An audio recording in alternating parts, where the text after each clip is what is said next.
Bai Zongtian, kekuatan kita setara di masa lalu. Aku tidak pernah berpikir aku akan benar-benar berakhir tertinggal di belakangmu, tetapi aku tetap harus mengucapkan selamat atas pencapaianmu. Sosok tua tiba-tiba muncul dari udara tipis sebelum fitur Gao Lin kemudian secara bertahap terlihat. Dia tersenyum ketika dia menatap lelaki tua yang berdiri di tanah saat dia berbicara dengan tulus. Bai Zongtian perlahan sadar dan terkekeh. Keberuntungan? Ini benar-benar hanya keberuntungan. Dia tidak akan pernah mengakui efek pil di siang bolong. Kalau tidak, itu akan menyebabkan banyak masalah bagi muridnya yang berharga. Keberuntungan. Gao Lin tertawa. Aku tentu tidak percaya bahwa keberuntungan ada hubungannya dengan terobosan orang suci bela diri, dan juga, Dokter Suci, apakah kamu menyadari bahwa setelah kamu menembus ke peringkat orang suci bela diri, pembudidaya dari kota pertama pasti akan datang dan menyampaikan undangan kepadamu untuk memasuki kota pertama. Kamu harus membuat persiapan yang diperlukan. Mendengar ini Bai Zongtian terdiam. Setelah jeda yang lama, wajahnya yang tua kemudian bersinar dengan senyuman. Kota pertama? Aku sangat tertarik dengan kota pertama. Selain itu juga tempat di mana sebagian besar pembudidaya telah mendambakan dalam mimpi mereka. Hanya ketika seseorang berada di sana seseorang dapat mencapai terobosan yang lebih besar lagi. Jika aku bisa memiliki kesempatan itu, apa salahnya pergi berpetualang? Mata Bai Zongtian dipenuhi dengan kekaguman diri sementara nada suaranya dipenuhi dengan kebanggaan. Dia percaya bahwa muridnya yang berharga akan segera masuk ke tempat itu. Karena itu masalahnya, sebagai tuannya, dia memiliki tanggung jawab untuk mensurvei tempat itu terlebih dahulu. Secara alami, Guru Woyun menyadari apa yang dipikirkan Bai Zongtian. Dia tersenyum ringan dan berbalik menghadap Gao Lin yang berdiri di sampingnya. Tuan Sekte Gao, kedatanganku di Sekte Kedokteran telah menyebabkan gangguan selama beberapa hari terakhir. Aku berniat pergi besok. Gao Lin terguncang saat dia berhasil mendeteksi arti di balik kata-kata Guru Woyun. Dia kemudian tertawa pelan ketika dia menjawab. Gadis Gu, karena kamu telah berhasil memperbaiki pil, aku, Gao Lin, akan menghormati janjiku. Wilayah Blok Utara sekarang menjadi milikmu. Namun aku perlu mengingatkanmu tentang satu hal, meskipun wilayah Blok Utara adalah tanah milik Sekte Kedokteran, ada beberapa kekuatan kuat yang menolak untuk mengakui fakta ini. Ketika saatnya tiba, aku khawatir kamu harus menemukan cara untuk membuat mereka tunduk sendiri. Tentu saja, jika kamu memerlukan bantuan dalam aspek apapun, Sekte Kedokteran akan menawarkanmu dukungan terkuat kami. Janjimu Tuan Sekte Gao, sudah cukup. Guru Woyun mengangguk.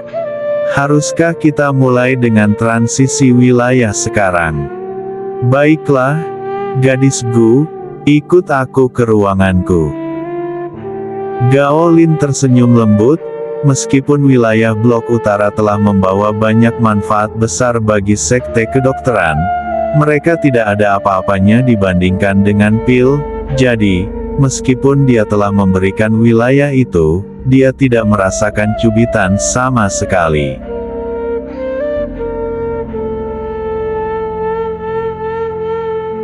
Transisi wilayah terjadi dengan sangat cepat. Gao Lin hanya perlu membuat perjanjian, menandatangani namanya dan membubuhkan sidik jarinya di atasnya sebelum menyerahkannya kepada Guru Woyun. Setelah menerima persetujuan, Guru Woyun tidak menunda lagi dan segera keluar. Ketika sosok berbaju hijau telah meninggalkan pandangan mereka, Gao Lin menoleh ke Bai Zongtian dan bertanya, "Dokter Suci, kita sudah berteman selama bertahun-tahun sekarang, jadi jangan berbohong padaku. Kamu baru saja melakukan terobosan tertinggi bela diri tingkat tinggi belum lama ini, bagaimana kamu bisa menjadi orang suci bela diri begitu cepat? Katakan padaku apa yang sebenarnya terjadi." Bai Zongtian terkekeh. "Orang suci bela diri, aku yakin kamu akan segera mendapatkan terobosan. Itu omong kosong." Gao Ling mengerutkan kening sambil melirik Bai Zongtian. Bai Zongtian memutar matanya ketika mendengar ini. "Bukankah muridku yang berharga itu juga memberimu pil? Telanlah setelah kamu mencapai peringkat tertinggi bela diri tingkat tinggi dan kamu akan segera mencapai peringkat orang suci bela diri." Gao Lin terdiam, dia tercengang saat dia menatap Bai Zongtian dengan bodoh, tidak dapat memahami situasinya, dia bertanya, "Apa yang baru saja kamu katakan?" "Gao Lin, kapan kamu menjadi begitu bodoh? Aku mengatakannya dengan sangat jelas, pil itu dikenal sebagai pil misteri tertinggi dan dapat membuat terobosan untuk tertinggi bela diri ke tingkat berikutnya. Meskipun kamu dapat mengkonsumsinya sekarang, akan lebih baik bagimu untuk menunggu dan menelannya hanya setelah kamu mencapai peringkat tertinggi bela diri tingkat tinggi." Bai Zongtian memutar matanya saat dia menatap dengan jijik pada Gao Lin yang tampak linglung dan bodoh. Bai Zongtian sangat mempercayai Gao Lin, bagaimanapun, mereka memiliki persahabatan bertahun-tahun sehingga dia sangat jelas tentang kepribadian kakek tua ini. Selain itu, Guru Ouyun telah memberi Gao Lin pil misteri tertinggi. Dia akan mencari tahu tentang efek dari pil misteri tertinggi cepat atau lambat. Otak Gao Lin telah meledak berkeping-keping dan matanya linglung. Jelas, kata-kata Bai Zongtian telah mengejutkannya hingga pingsan. Sebuah pil yang memungkinkan tertinggi bela diri tingkat tinggi untuk menerobos ke peringkat orang suci bela diri. Apakah ini tindakan pembangkangan terhadap surga? Oleh karena itu, lama setelah Bai Zongtian meninggalkan garis pandang Gao Lin, dia masih belum pulih dari keterkejutannya sama sekali.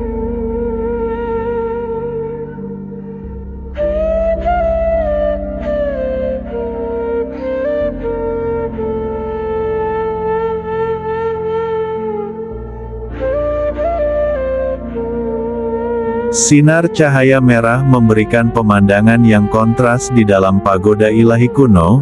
Guru Ouyun berdiri di dalam pagoda ilahi kuno saat dia menatap pintu besar yang terbuka lebar. Dia kemudian mengangkat sudut bibirnya dengan ringan saat dia merenung. Karena adanya peristiwa lain, aku tidak dapat melihat dengan baik hadiah di tingkat kelima dari pagoda ilahi kuno. Karena aku akan meninggalkan sekte kedokteran besok, aku akan mengambil kesempatan untuk memasuki tingkat kelima. Setiap kali Guru Ouyun menembus 2 peringkat, pagoda ilahi kuno akan menghadiahinya.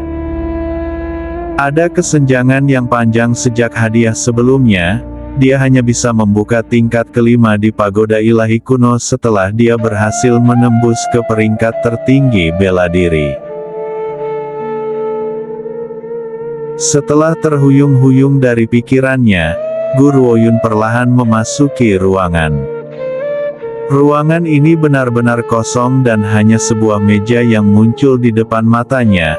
Ada secarik kertas menguning di atas meja dan Guru Ouyun mau tidak mau melangkah ke arahnya.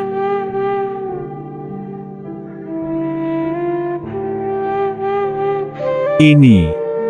Guru Ouyun mengambil kertas menguning di atas meja. Ekspresi kaget kemudian muncul di wajahnya ketika dia membaca isi kertas. Pil generasi daging dan tulang. Pil ini memiliki kemampuan untuk memulihkan anggota tubuh orang cacat secara instan, dan tidak mempunyai efek samping. Pil generasi daging dan tulang, inilah yang aku butuhkan. Itulah mengapa Zixi mengatakan kepadaku bahwa jika aku ingin memulihkan lengan Xia Linyu, aku harus menembus pangkat tertinggi bela diri terlebih dahulu. Ternyata, setelah aku mencapai pangkat tertinggi bela diri, pagoda ilahi kuno telah menganugerahiku dengan pil generasi daging dan tulang. Aku tidak tahu apakah itu kesalahpahamanku sendiri, tetapi aku terus merasa bahwa pagoda ilahi kuno tampaknya dapat memprediksi apa yang mungkin terjadi di masa depan, sudah bisa mengatur semuanya sesuai dengan apa yang aku temui. Jika tidak, hadiah di level kelima bukanlah pil generasi daging dan tulang. Namun, pil generasi daging dan tulang mungkin tidak setara dengan hadiah sebelumnya yang dia terima dari pagoda ilahi kuno, lagi pula itu tidak akan membantu dalam hal meningkatkan kekuatannya. Namun itu adalah sesuatu yang paling dia butuhkan sekarang, oleh karena itu, inilah mengapa Guru Woyun merasa seolah-olah nasibnya telah diatur oleh orang lain. Dia mengambil napas dalam-dalam pada pemikiran itu dan mencengkeram formula pil di tangannya dengan erat, namun, matanya yang jernih dan dingin melompat kegirangan. Bagaimanapun aku bisa memulihkan lengan Yuer dengan pil generasi daging dan tulang ini. Meskipun Xia Linyu tidak pernah menyebutkannya, Guru Woyun bisa merasakan perasaan rendah diri jauh di dalam hatinya. Dia pernah dianggap jenius, jadi bagaimana dia bisa menahan pukulan seperti itu? Guru Woyun akan melakukan apa saja untuk membantunya mengatasi cacatnya. Namun ramuan obat yang dibutuhkan untuk memperbaiki pil generasi daging dan tulang cukup mahal. Roh kekaisaran ramuan keberuntungan surgawi, ginseng awan ungu, atau bunga adas bintang kristal es, semuanya adalah harta yang tak ternilai. Siapapun yang ingin menemukan ramuan ini perlu mencoba peruntungan mereka di wilayah blok utara. Karena itu masalahnya, aku harus pergi malam ini, aku tidak akan menunggu besok. Mungkin pergi sehari lebih awal berarti Xia Linyu juga akan sembuh sehari lebih awal. Selain itu, wilayah blok utara terletak cukup jauh dari sekte kedokteran. Sekarang dia memiliki formula pil, dia harus mencoba peruntungannya.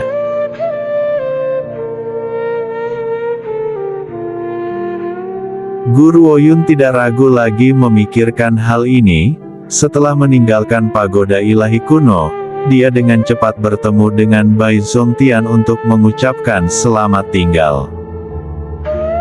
Sementara Bai Zongtian agak penasaran mengapa Guru Woyun sangat ingin pergi, dia tidak banyak bicara dan hanya memberinya beberapa peringatan sebelum mengirimnya turun gunung. Adapun Xia Linyu, dia secara alami berada di sisi Guru Woyun. Lagi pula, berdasarkan tingkat kekuatannya saat ini, dia akan dapat menjamin keselamatannya selama dia tidak menabrak siapapun dari kota pertama.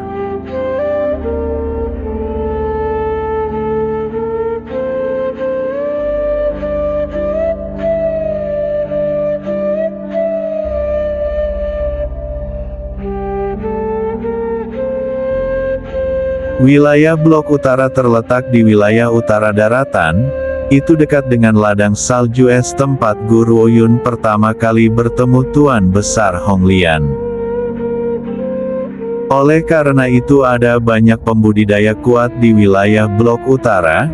Jika organisasi-organisasi kuat itu bergabung, Bahkan sekte kedokteran pun tidak akan mampu melawan mereka. Namun demikian, itu akan membutuhkan beberapa kekuatan besar wilayah blok utara untuk benar-benar bergabung terlebih dahulu. Karena kekuatan besar terus-menerus terkunci dalam konflik, mereka tidak mungkin menjadi sekutu. Itulah alasan mengapa mereka tetap berada di urutan kedua setelah sekte kedokteran dalam hal kekuatan.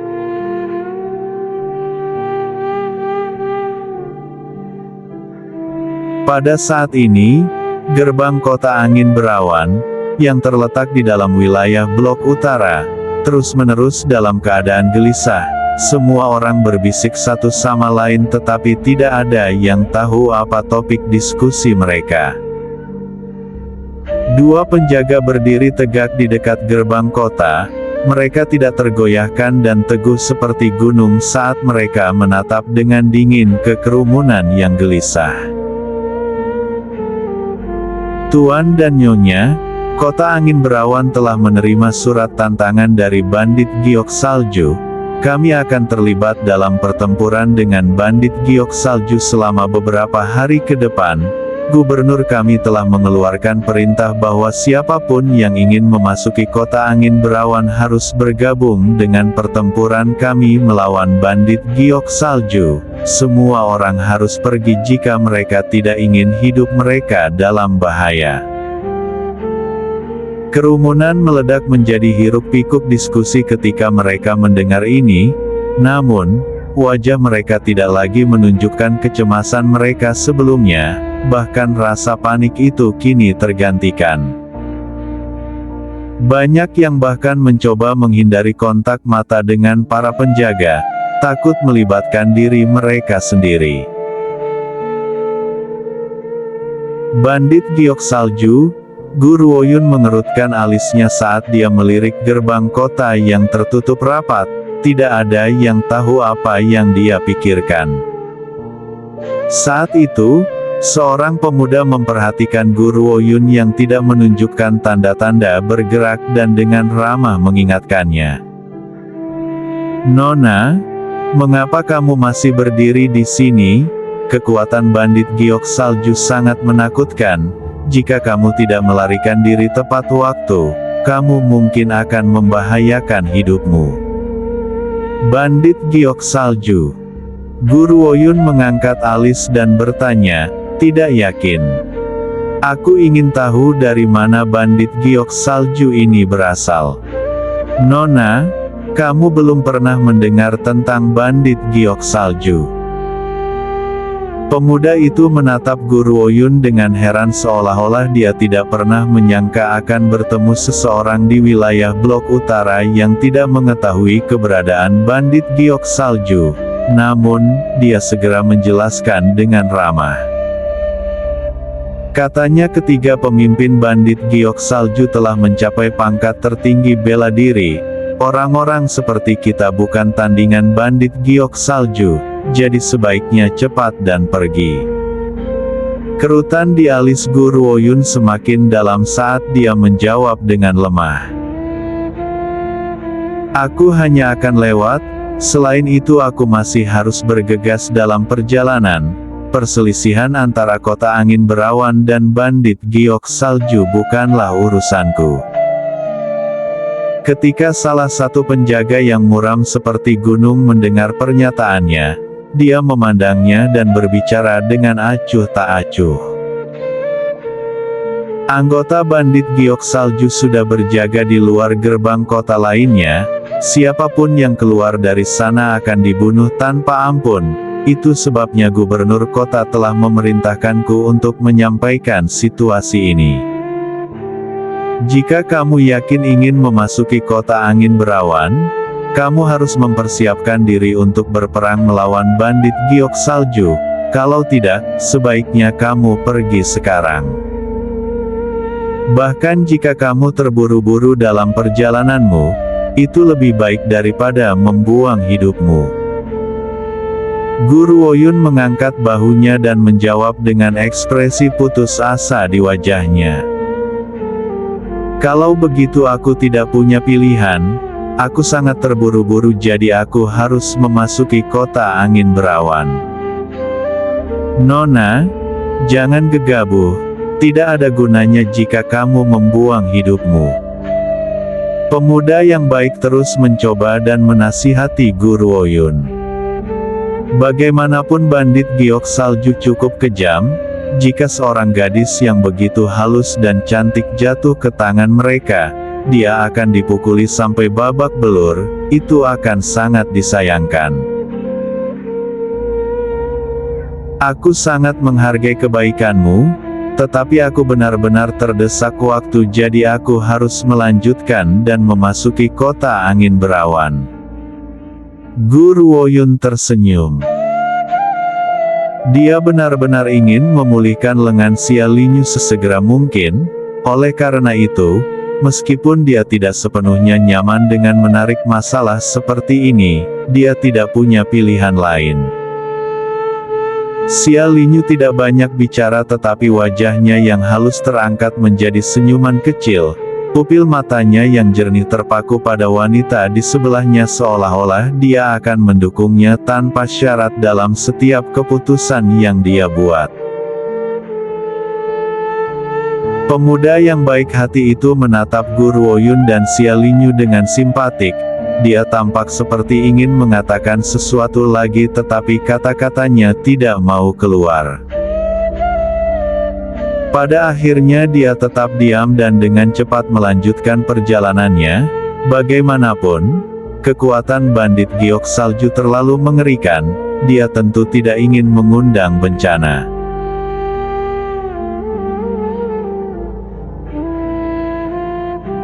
Ini adalah keputusanmu dan kota angin berawan tidak akan menghalangi jalanmu di luar gerbang, namun kamu harus mempersiapkan diri untuk serangan bandit giok salju.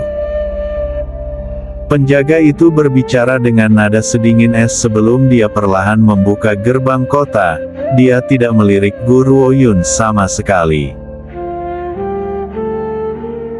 Yuer, ayo pergi. Aku ingin memulihkan lenganmu sesegera mungkin. Guru Oyun menatap pemuda lembut di sebelahnya dan tersenyum lembut saat dia berbicara. Tatapannya dipenuhi dengan tekad dan cahaya yang mempesona. Pria muda itu mengangguk dan berkata dengan senyum malu-malu. Baiklah, aku akan mengikutimu. Setelah dia berbicara, mereka berdua melangkah ke gerbang kota ketika orang banyak menatap mereka dengan simpatik.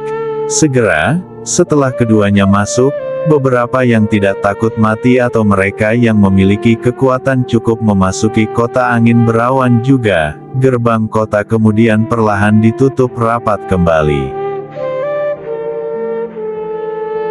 Gubernur kota telah tiba.